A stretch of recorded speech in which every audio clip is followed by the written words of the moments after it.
যে অন্তত পেৰেডত অংশগ্ৰহণ কৰা দলসমূহৰ ভিতৰত প্ৰথম দ্বিতীয় আৰু তৃতীয় স্থান লাভ কৰা দলসমূহলৈ তেখেতে সম্পাদনা কৰি উলিওৱা এই পুথিখন আগবঢ়াব। এই কেডেটক মঞ্চলৈ আহিবলৈ আহ্বান জনাইছো।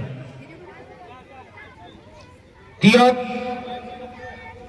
গাৰ্লছ হায়াৰ ছেকেণ্ডাৰী স্কুলৰ সকলো কেডেটৰে হৈ এগৰাকী ছাত্ৰীক ইয়ালৈ আহি বাইদেউৰ হাতৰ পৰা উপহাৰসমূহ ল'বলৈ আহ্বান জনাইছো।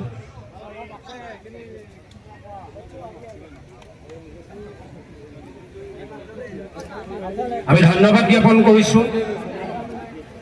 হলি ফ্লাৱাৰ ছিনিয়ৰ ছেকেণ্ডাৰী স্কুলৰ কেডেটসকলৰ হৈ যিকোনো এগৰাকী কেডেটক আমি মঞ্চলৈ আহ্বান জনাইছো বাইদেউ আগবঢ়াব বিচৰা পুৰস্কাৰ গ্ৰহণ কৰিবৰ বাবে।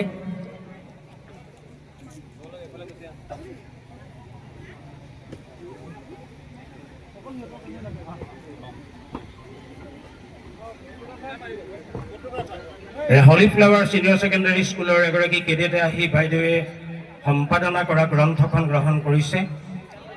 কাকজান মহাবিদ্যালয়ৰ NCC টিমৰ যিকোনো এজন কেডেটক আমি মঞ্চলৈ আহ্বান জনাইছো। যদিও এখন শিশু পুথি, গতিকে তেওঁলোকে তেওঁলোকৰ পৰিয়ালৰ কণ কণ শিশু বা মইনাসকলক কিতাপখন হাতত তুলি দি পঢ়িবলৈ উৎসাহিত কৰিব বুলি আহ্বান জনাইছো আৰু বাইদেউ কিতাপৰ গ্ৰন্থৰ টোপোলাটো আগবঢ়াবৰ বাবে আহ্বান জনাই এই অনুষ্ঠানটি ইমানতে অন্ত হ'ল বুলি ঘোষণা কৰিছো।